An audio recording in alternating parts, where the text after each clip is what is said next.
Hello students, कैसे हैं? Interview चल रहा है और कुछ स्टूडेंट्स ने मुझे कहा था कि अपॉइंटमेंट टॉपिक पर थोड़ा सा एक क्लास ले ले। मैं उन्हीं को ध्यान में रखते हुए आज आपके साथ डिस्कस कर रहा हूँ। रिक्रूटमेंट एक्चुअली टॉपिक का नाम है लोक सेवा में भर्ती, लेकिन चूंकि मुझे बोला गया नियुक्ति पर कुछ बोले, इसलिए मैं नियुक्ति को यहाँ एड्रेस किया हूँ, लेकिन टॉपिक होगा भर्ती। जैसा कि आप जानते हो, आप सब लोग सिविल सर्विस का तैयारी कर रहे हो, जिसको अंग्रेजी में पब्लिक सर्विस भी कभी कहीं कहते हैं, सिविल सर्विस भी कहते हैं, नॉन मिलिट्री सर्विसेज भी कहते हैं।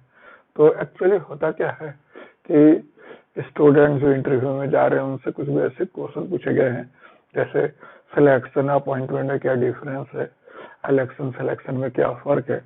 तो इसी को ध्यान में रखते हुए मैंने इसको वर्कआउट किया। ज्यादातर बहुत जो बात आम व्यवहार में जो स्टूडेंट्स के बाद व्यवहार से पता लगता है, इसमें काफी बातें जो कही जाती है वो टेक्निकली रॉन्ग रहता है। बहुत सारे स्टूडेंट बोलते हैं और बीपीएससी क्वालिफाई कर गया और यूपीएससी क्वालिफाई कर गया। तो यहाँ पर यह स्पष्ट करना आवश्यक है, बीपीएससी और यूपीएससी को क्वालिफाई करने वाली व्यवस्था नहीं है, वो तो एक रिक्रूटिंग एजेंसी है जिसका काम है एग्जाम लेना। हाँ, सिविल सर्विस एग्जाम जरूर क्वालिफाई किए, बीपीएससी लेवल का या फिर यूपीएससी लेवल का, ये आप कह सकते हैं। तो वर्चुअली आज का टॉपिक है लोक सेवा। लोक सेवा, जैसा कि आप जानते हो, भारत में लोक सेवा का इतिहास तो बड़ी पुराना है, लेकिन जो मौजूदा ढांचा जो आपका है वो ब्रिटिश शासन काल में विकसित हुआ और वही स्वतंत्रता प्राप्ति के बाद कंटिन्यू भी रह गया। तो हमारा लोक सेवा का जो परीक्षा का व्यवस्था है, और शुरू में आप देखते होंगे जब कंपनी का शासनकाल था, उस समय वह संरक्षण के आधार पर होता था।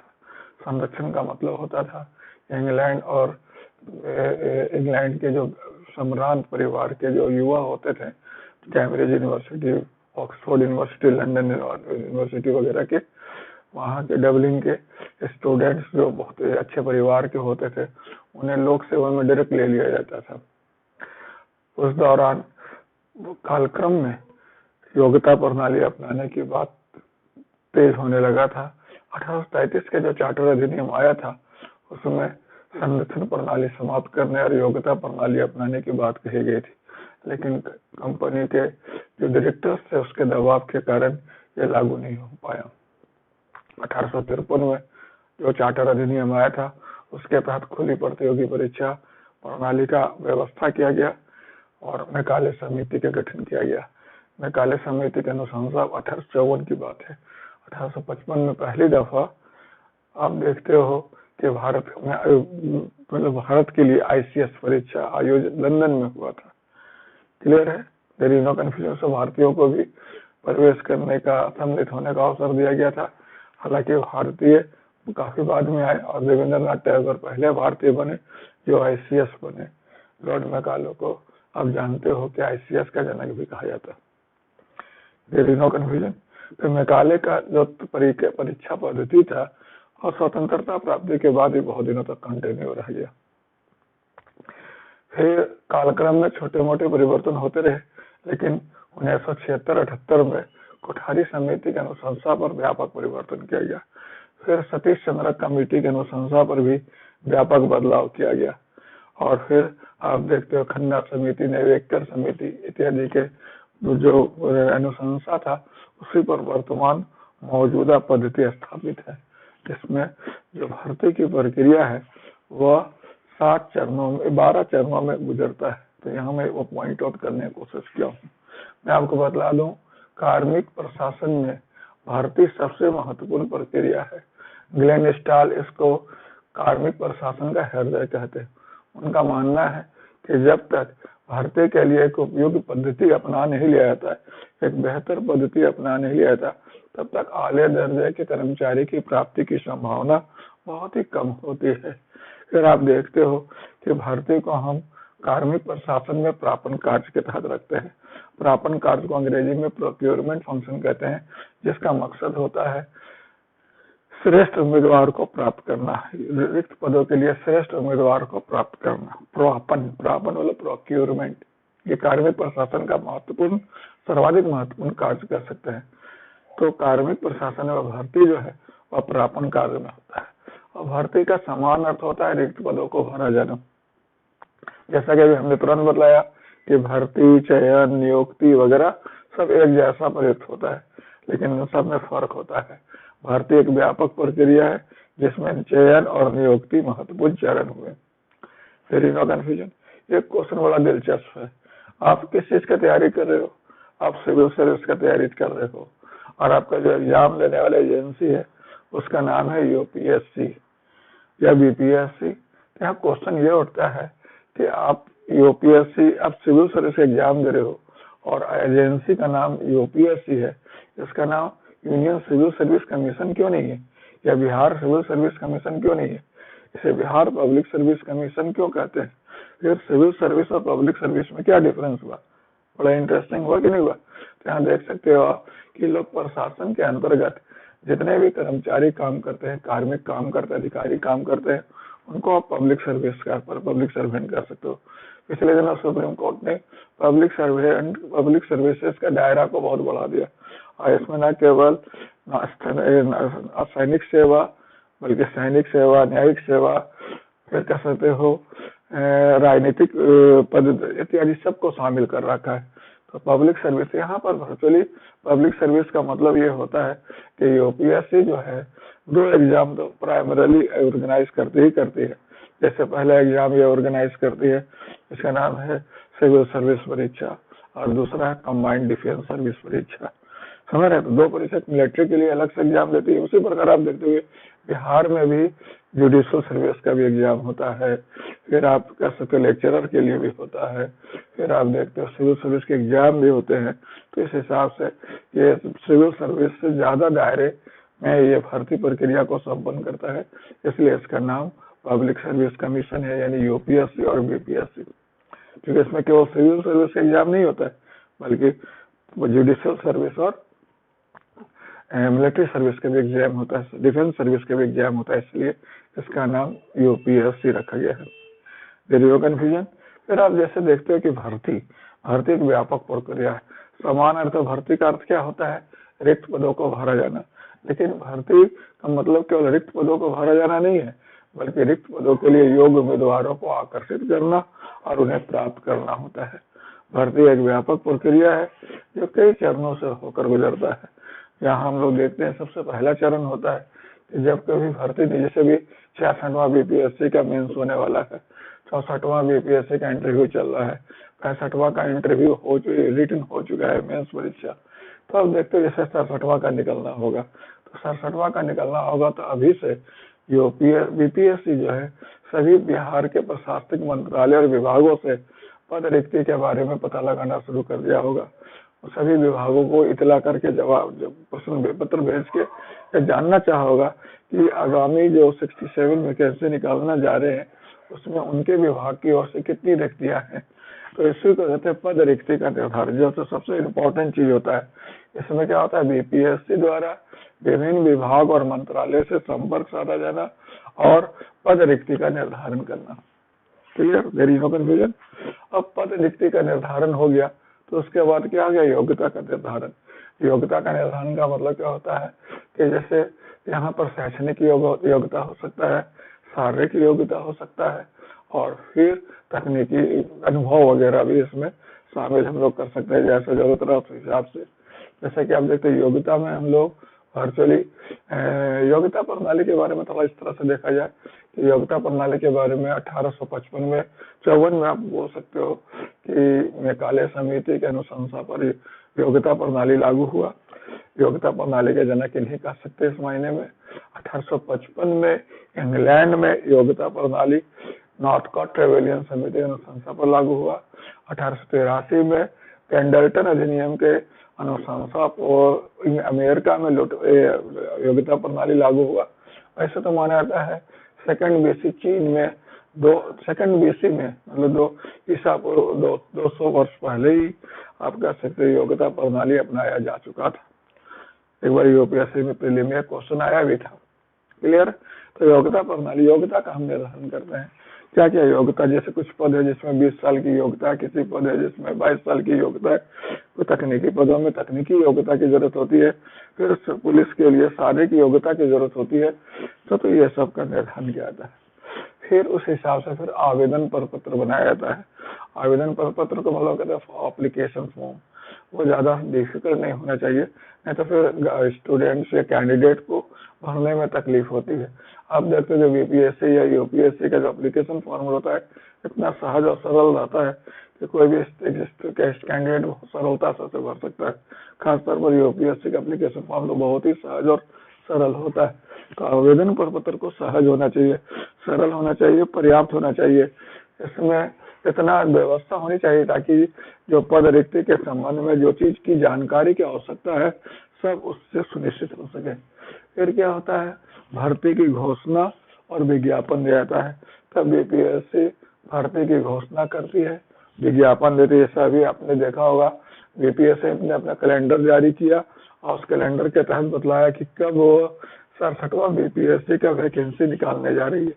तो यहाँ पर इस चरण में क्या होता है, भर्ती की घोषणा की जाती है कि इतने पद है जिसके भर्ती की जानी है और उसी हिसाब से विज्ञापन निकाला जाता है। आमतौर पर जो देखोगे सरकार का जो वैकेंसी होता है उसमें जो विज्ञापन निकलता है बहुत इनकरेजिंग नहीं रहता है, बहुत रेगुलेटरी टाइप का रहता है, बहुत ढीला टाइप का लगता है, बहुत पैसिव टाइप का लगता है।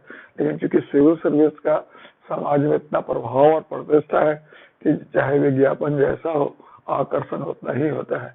प्राइवेट सेक्टर में देखते होंगे विज्ञापन कितना शानदार निकलता है। मैं एक कंपनी का विज्ञापन देख रहा था, उसमें विज्ञापन दिया था कि अगर आपके पास कह सकते हैं पंख है, ये सब सपने हैं तो हमारे पास पंख है। हम है 500 मिलियन कंपनी वाले, एक मल्टीनेशनल कंपनी, आप हमसे जुड़े और अपने सपनों को आगाज दें। तो इस प्रकार आप देखते हो कि प्राइवेट सेक्टर में जो वैकेंसी निकलता है उसका विज्ञापन काफी वो स्टिमुलेटिव रहते हैं, और गवर्नमेंट सेक्टर के जो एडवर्टीजमेंट निकलते थोड़ा सा नेगेटिव टाइप का रहता है। ऐसा लगता है 15 तारीख के बाद आवेदन पर विचार नहीं किया जाएगा और पूर्ण आवेदन पर विचार नहीं किया जाए, ऐसा लगता है थोड़ा सा नेगेटिव टाइप का रहता है। एनीवे, उसके बाद फिर क्या होता है, आवेदन प्रपत्र का जैसे प्राप्ति हो गया तो फिर क्या होगा, आवेदन प्रपत्रों की छंटनी की जाएगी। अपूर्ण और अपर्याप्त आवेदन प्रपत्रों को बाहर कर दिया जाएगा, हटा दिया जाएगा। समझ रहे, स्क्रूटनी किया जाता है इस चरण में।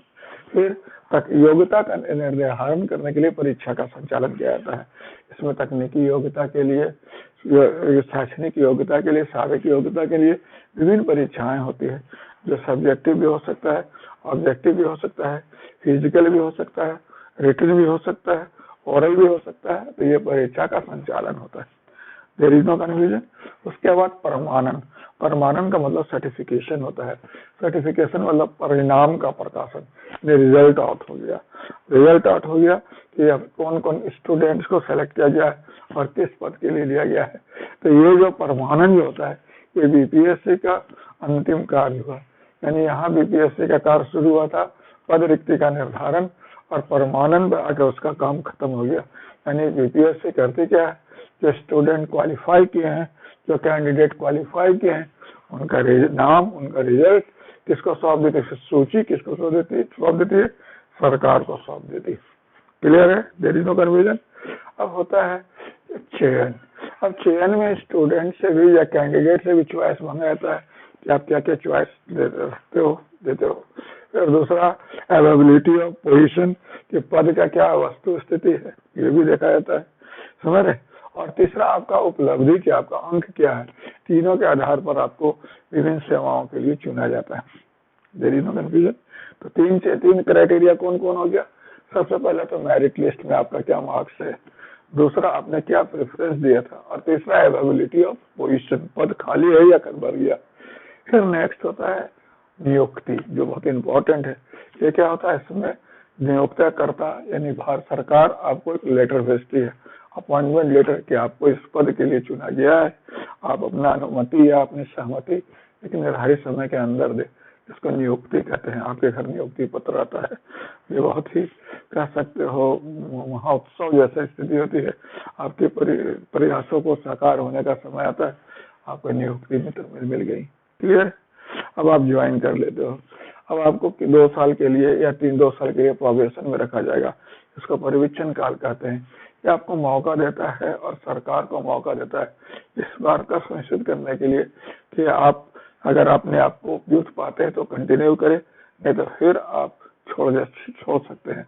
और सरकार के पास भी अवसर है कि वह आपके अयोग्यता, क्षमता के आधार पर या फिर अनुशासनहीनता के आधार पर कार्यकाल के मतलब शुरू में ही आपको हटा सकते हैं। इसको प्रोबेशन, इसमें आपकी अस्थायी नियुक्ति अभी हुई है, परमानेंट नहीं हुआ है।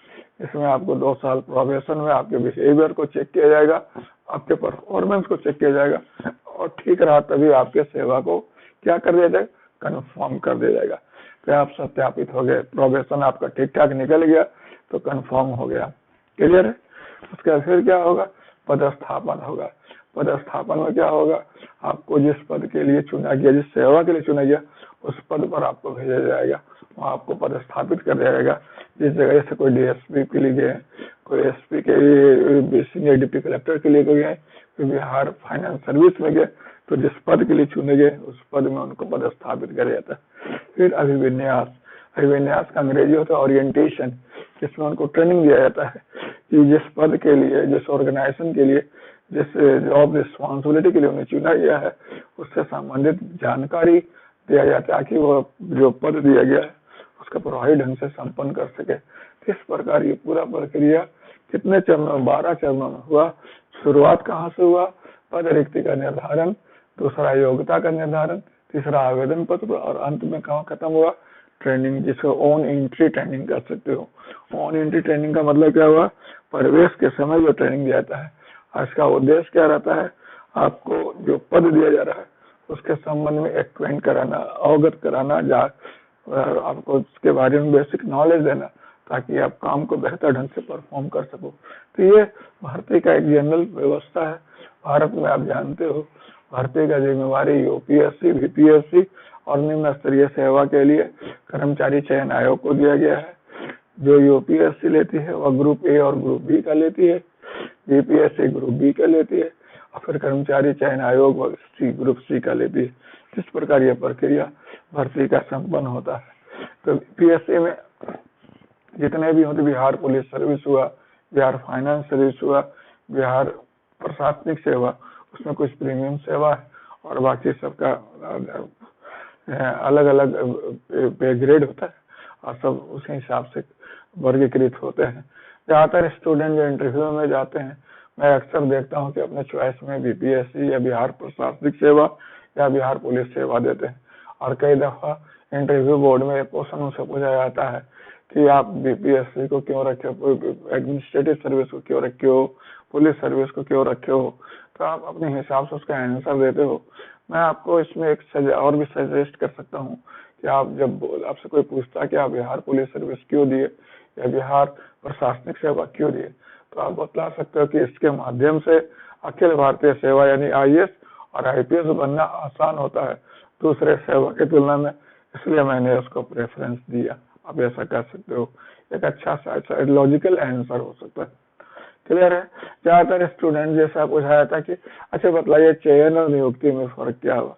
तो चयन का मतलब हुआ विभिन्न सेवाओं के लिए उपयुक्त उम्मीदवार का चुना जाना और नियुक्ति का मतलब क्या हुआ, सरकार द्वारा नियुक्तिकर्ता अभिकरण द्वारा संबद्ध उम्मीदवार को नियुक्ति हेतु प्रपत्र या पत्र भेज देना, समझ रहे, उसको नियुक्ति कहते हैं। क्लियर है? एक दफा यूपीएससी में क्वेश्चन आया था सिलेक्शन और इलेक्शन में।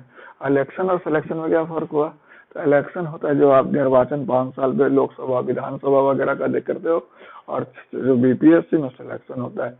तो इलेक्शन और सिलेक्शन में फर्क क्या हुआ, इलेक्शन में क्या होता है कि आप देखते हो कि फर्स्ट पार्टी को चॉइस रहता है कि वो अपने हिसाब से कैंडिडेट चूज कर सकती है, और सिलेक्शन में क्या होता है सेकंड पार्टी को चॉइस होता है कि वो अपने हिसाब से अपने उम्मीदवार को चूज कर सकती है। तो बड़ा इंपॉर्टेंट है इलेक्शन और सिलेक्शन। और इलेक्शन में जनता चूज करती है कि उनका प्रतिनिधि कौन होगा, और सिलेक्शन में बीपीएससी या यूपीएससी जो भी एजेंसी है जो भर्ती कर रही है वह तय करती है कि उसका उम्मीदवार कौन होगा। तो इस तरह से बहुत महत्वपूर्ण डिफरेंस हुआ। क्लियर है? और यहाँ पर आप देखते हो कि यूपीएससी का या बीपीएससी का काम कहाँ तक खत्म होता है, बस रिजल्ट प्रकाशन के बाद खत्म, उसके बाद शुरू होता है सरकार का काम। तो नियुक्तिकर्ता कौन हो गया? सरकार हो गई। बीपीएससी नियुक्तिकर्ता नहीं है, बीपीएससी भर्ती करता है, नियुक्तिकर्ता सरकार हुआ, चयनकर्ता सरकार हुआ। समझ रहे? क्योंकि वो उसके विभिन्न विभाग जैसे होता है आईएएस में, जैसे आईयूपीएस से अपना लिस्ट दे दिया भारत सरकार को, तो भारत सरकार सबसे पहले उसको कार्मिक मंत्रालय के पास भेजेगी और कार्मिक मंत्रालय उससे आईएएस का चयन करेगी। फिर वित्त मंत्रालय के पास जाएगा, विदेश मंत्रालय के पास जाएगा जहाँ आईएफएस का चयन किया जाएगा। फिर गृह मंत्रालय के पास जाएगा जहाँ वह पुलिस सेवा का चयन किया जाएगा। इस प्रकार बारी बारी से वह सभी संबद्ध मंत्रालय विभागों में जाएगा और वहाँ उनके अधिकारियों का चयन किया जाएगा। मैं आपको बताया 3 क्राइटेरिया है, पहला है अचीवमेंट, दूसरा चॉइस और तीसरा एवेबिलिटी ऑफ पोजीशन। ये तीनों आधार पर तय होता है और आपको जॉब दिया जाता है। Clear? There is no confusion? समझ में आया आपको? ये टॉपिक बहुत ही इम्पोर्टेंट है, इसको आप तरीके से समझ ले। पहले कौन होता है? पहले आपका पद रिक्ति का निर्धारण और अंत में क्या होता है? अभिविन्यास। अभिविन्यास का मतलब क्या होता है? ओरिएंटेशन। ओरिएंटेशन में क्या होता है? संबद्ध उम्मीदवार को भावी पद के बारे में जानकारी देना, उससे अवगत कराना। समझ रहे हैं? तो इससे आपको अगर यूपीएससी में कोई क्वेश्चन, बीपी इंटरव्यू में कोई क्वेश्चन आता है तो आप मैनेज कर सकते हो। हम समझते हैं इससे आपको सहूलियत हो जाएगी समझने में कि कैसे भर्ती प्रक्रिया संपन्न होता है। मैंने आपको क्या बताया कि भर्ती प्रक्रिया का जो मौजूदा व्यवस्था है वह ब्रिटिश काल में डेवलप हुआ था और कालक्रम में इसमें परिवर्तन किया गया। जैसा कि आप जानते हो कि मैकाले समिति, कोठारी समिति, फिर आप कह सकते हो आपका अलग समिति का रिकमेंडेशन तो नहीं हुआ, सतीश चंद्रा कमेटी, फिर आप कह सकते हो नेवेकर कमेटी, खन्ना कमेटी, इन सब के अनुशंसा पर मौजूदा व्यवस्था डेवलप किया गया है। और जो एग्जाम यूपीएससी लेती है उसका नाम है सिविल सर्विस एग्जाम, और जो राज्य एग्जाम होता है उसका भी नाम सिविल सर्विस एग्जाम है, लेकिन बैच के नाम से, जैसे 64वां बीपीएस, 64वां सिविल सर्विस एग्जाम, 65वां, 66वां, इस हिसाब से ये जाना जाता है। क्लियर है? There is no confusion? समझ में आपको? तो भर्ती के संबंध में कोई भी दिक्कत होगा तो मैं समझता हूँ डिफिकल्टी हो तो आप इसको मैनेज कर सकते हो। जैसा कि कार्मिक प्रशासन बहुत बड़ा टॉपिक है, कार्मिक प्रशासन में क्वेश्चन बनता है, इसलिए क्वेश्चन बनता है क्योंकि आप खुद उस पद उससे जो ताल्लुकात रखते हैं, आप सिविल सर्वेंट हो या सपोज सिविल सर्वेंट या प्रोस्पेक्टिव सिविल सर्वेंट, तो अपने बारे में तो कम से कम आपको जानना ही चाहिए। जैसे आपको ये भर्ती हुआ, प्रशिक्षण हुआ, वर्गीकरण हुआ, फिर आप कह सकते हो पदोन्नति हुआ, फिर आप कह सकते हो वेतन हुआ। अभी देख रहे होगे न्यू पेंशन स्कीम और ओल्ड पेंशन स्कीम को लेकर कंफ्यूजन है, या डिमांड किया जा रहा है कि पुराने पेंशन नीति को लागू किया जाए, पुराने स्कीम को हटाया जाए।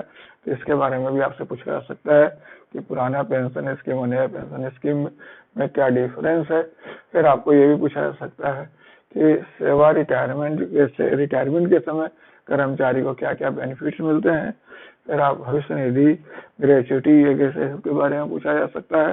फिर आपसे पूछा जा सकता है कि ब्यूरोक्रेसी, सिविल सर्विस और पब्लिक सर्विस में क्या फर्क है। तो आपको बताया कि ब्यूरोक्रेसी आमतौर पर सीनियर सिविल सर्वेंट के लिए इस्तेमाल होता है, सिविल सर्वेंट असैनिक सेवा के लिए इस्तेमाल होता है, और पब्लिक सर्वेंट सैनिक सेवा, असैनिक सेवा, सैनिक सेवा सभी के लिए इस्तेमाल होता है, जो व्यापक अर्थ में प्रयुक्त होता है। क्लियर है? There is no confusion? फिर समानागी किसको कहते हैं? तो आईएएस, बीएएस वगैरह को समानागी कहते हैं। और विशेषज्ञ किसको कहते हैं? तो Bihar engineering service, Bihar medical service इत्यादि को विशेषज्ञ कहते हैं। क्यों डिफरेंस, क्यों लड़ाई क्यों दोनों के बीच में? तो दोनों के बीच लड़ाई का मुख्य वजह है सेवा शर्तों में डिफरेंस का होना। क्लियर? तो मेन डिफरेंस सेवा शर्त में होता है, इसी कारण दोनों के बीच में लड़ाई हो जाता है। सिविल से मंत्री लोक सेवक संबंध में आप क्या बता सकते? मंत्री लोक सेवक का संबंध जो है वह वर्चुअली जो है विश्वास और कह सकते हो सहयोग पर आधारित है। समझ रहे हैं? जैसा कि भारत में संसदीय लोकतंत्र है, जो मंत्री जवाबदेहिता के सिद्धांत पर काम करता है, और लोक सेवक से उम्मीद किया जाता है कि वह गुमनाम रहकर अनामत्व की भावना को ध्यान में रखकर काम करे, गुमनाम रहकर काम करे, तटस्थ रहकर काम करे, उनके क्रियाकलापों के जवाबदेही मंत्री लेता है, अच्छे बुरे दोनों का। अगर लोग सिविल सेवा अच्छा करते हैं तो क्रेडिट मंत्री को मिलता है, और अगर सिविल सर्वेंट खराब करते हैं तो मंत्री से इस्तीफा ही मांगा जाता है। तो मंत्री इस्तीफा देते भी कई दफा है, ऐसी बात नहीं है। So this is basic point. तो सिविल सर्वेंट और कह सकते मंत्री लोक सेवक संबंध भी एक इम्पोर्टेंट इशू है। इस पर आपको देख लेना चाहिए कि दोनों के बीच, दोनों को संविधान के भावना के अनुसार काम करना चाहिए। मंत्री का लोक सेवकों पर भरोसा होना चाहिए, समझ रहे कि नहीं समझ रहे, और लोक सेवकों को मंत्री के प्रति सकारात्मक सही रवैया होना चाहिए, सहयोग की भावना होना चाहिए, समझ रहे हैं। So this is basic point. अगर इस तरह से अगर काम होता है तो कोई दिक्कत नहीं है, समझ रहे। लोक सेवक तटस्थ रहे, दलगत राजनीति से अलग रहे, और आप भी इंटरव्यू दोगे तो आपसे बहुत सारे ऐसे ओपिनियन बेस्ड क्वेश्चन पूछे जा सकते हैं, जिससे आपका पॉलिटिकल इंक्लाइनेशन का जांच भी हो सकता है। तो आपको उत्तर देते समय काफी सावधान रहना है, सतर्क रहना है। मतलब आपके आंसर से नहीं बिल्कुल झलकना चाहिए कि आपका विचारधारा किसी दल विशेष के प्रति या राजनीतिक विचारधारा विशेष के प्रति झुका हुआ है। You are civil servant, you are suppose to be neutral, you are suppose to be anonymous. आपका काम है जो भी दल सत्ता में हो उसके नीतियों को लागू करना, समझ रहे हैं। No matter whether you like or not, उससे कोई फर्क नहीं पड़ता कि आपका व्यक्तिगत पसंद और पसंद नापसंद क्या है। आपका काम है सत्तारूढ़ दल का नीतियों को क्रियान्वित करना, उन्हें सहयोग देना, उन्हें जनादेश का सम्मान करने में समर्थन देना या सहभागिता देना।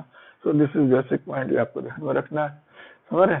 सिविल सेवा का तटस्थता और सक्रियता पर क्वेश्चन पूछा जा सकता है कि सिविल सेवा का तटस्थता का मतलब क्या होता है। तो राजनीतिक और दलगत राजनीति से अलग, निर्लिप्तता, non involvement in party politics. और सक्रियता का मतलब क्या होता है कि जो नेशनल कॉज है, देश के महत्वपूर्ण हित है, उसके प्रति मतलब सक्रिय होना चाहिए, सजग होना चाहिए, क्रियाशील होना चाहिए। ये दोनों कभी कभी टकरा जाते हैं और ओवरलैपिंग भी है, लेकिन ये आपको थोड़ा मैच्योरिटी का परिचय देते हुए व्यवहार करना है। आपको एक तरफ से सुनिश्चित करना है कि आप दलगत राजनीति में संलग्न ना हो, लेकिन दूसरे तरफ आपको ये भी सुनिश्चित करना है कि आप केवल लालफिताशाही और नियमों की ओट में अकर्मता को ना प्रोत्साहित करें, बल्कि जिस उम्मीद से, जिस काम के लिए आपका चयन किया गया है उस उम्मीद पर आप खरा उतरे। So this is basic point. तो इस टॉपिक में बहुत संभावनाएं हैं, आप उस पर बहुत बेहतर ढंग से वर्कआउट करो, और मैं समझता हूँ इस पर क्वेश्चन आएंगे तो आप बतला सकते हो। फिर इसे भ्रष्टाचार पर क्वेश्चन बन सकता है कि सत्यनिष्ठा किसको कहते हैं। सत्य और निष्ठा से जुड़ा यह शब्द सत्यनिष्ठा है कि लोक सेवकों को अपने कार्य निष्पादन में सत्यता और निष्ठा दोनों का परिचय देना चाहिए, श्रेष्ठ आचरण करना चाहिए, लोकहित की भावना को ध्यान में रखकर काम करना चाहिए, समझ रहे हैं। जनता के हित को प्रमुखता दिया जाना चाहिए, देश के हित को प्रमुखता दिया जाना चाहिए। और इससे बिखराव, इससे विचलन क्या कहलाता है, भ्रष्टाचार कहलाता है। एक निकृष्ट मतलब दशा को कह सकते हैं, जिसमें लोक सेवक लोकहित को ध्यान में रखकर व्यक्तिगत हित को प्रमुखता देते हैं और संसाधन, सत्ता इत्यादि का व्यक्तिगत हित में दुरुपयोग करते हैं। ये बहुत बड़ा इश्यू है और इसको करेक्ट करने के लिए बहुत सारे कानून बनाए गए हैं। हाल में लोकपाल अधिनियम आया है या लोकपाल संस्था स्थापित किया गया, और समय समय पर इस कानून को बदला भी गया है अभी। और इन दिनों तो खैर इस संदर्भ में सरकार नॉन टॉलरेंस या जीरो टॉलरेंस पॉलिसी अपनाती है। अगर आपका परफॉर्मेंस नील है, आप कोई बहुत बेहतर काम के नहीं हो, तो आपको बीच में नौकरी से हटाया भी जा सकता है, या फिर आप पर मतलब कह सकते हैं सो कॉल्ड नोट वीआरएस भी, सीआरएस देख रहे हो, कंपल्सरी रिटायरमेंट स्कीम भी लाया गया कि आप नहीं इच्छुक हो तो आप निकल जा सकते हो, कोई दिक्कत नहीं है। किस तरह की व्यवस्था क्लियर है। आप कर्मयोगी, मिशन कर्मयोगी पर भी देख लेना कि मिशन कर्मयोगी इस बार लागू किया गया है, इसमें ट्रेनिंग पर खास तौर पर थ्रस्ट किया गया है, और लोक सेवकों को रोल ओरिएंटेड ट्रेनिंग पर बल दिया गया, ना कि रूल ओरिएंटेड। अभी तक लोक सेवा में क्या देखा जाता है, नियमों को ज्यादा तरजीह दी जाती है, फिर आंतरिक आयाम पर ज्यादा बल दिया जाता है, जिससे लोकहित उपेक्षित हो जाता है और लोकहित के उपेक्षित होने से जो मुद्दे हैं वे यथावत बने रहते हैं, जड़वत बने रहते हैं और पब्लिक का शिकायत, क्षोभ, अकुंठा, असंतोष जो बना रहता है। तो इस हिसाब से पिछले दिनों सरकार ने मिशन कर्मयोगी इंट्रोड्यूस किया है, जिसका उद्देश्य लोक सेवकों को प्रशिक्षण व्यापक स्वरूप का दिया जाए ताकि लोक सेवा का जो उद्देश्य है उसको सही तौर पर चरितार्थ कर सके। तो ये बड़ा इम्पोर्टेंट चीज, उसको भी आप देख सकते हो। तो ये सब एक एंडलेस लिस्ट है, इस पर आप काम करो। मैं समझता हूँ आपको काफी अभी आपके लिए हाई टाइम है। जो लोग इंटरव्यू दे रहे हैं पूरा न्यूज़पेपर डेली पढ़ो, न्यूज़पेपर में अपने मटेरियल कलेक्ट करो, समझ रहे हो, और 2-4 अच्छे मॉक इंटरव्यू दे लो, अपने ग्रुप डिस्कशन करो और सकारात्मक सोच रखो और हमेशा खुशनवार रहो, खुश मिजाज रहो, समझ रहे हैं। निराशा, नकारात्मकता इत्यादि को बिल्कुल अवसाद इत्यादि को अलग ही रखो। मैं समझता हूँ कल आपका है, मेहनत कीजिए और आज का मेहनत कल आपको डिविडेंड दे सकता है। आप यूं मानकर तैयारी करें कि अगले साल आप अपने आप को कहाँ देखना चाहेंगे। यूं ही तैयारी करते हुए या फिर बिहार प्रशासनिक सेवा, बिहार पुलिस सेवा या जो भी सेवा में आप चयनित होते हैं उसमें पद पर आसीन होकर फोटो गाड़ी के साथ, पद के साथ सेल्फी लेते हुए। Okay, thanks, enjoy.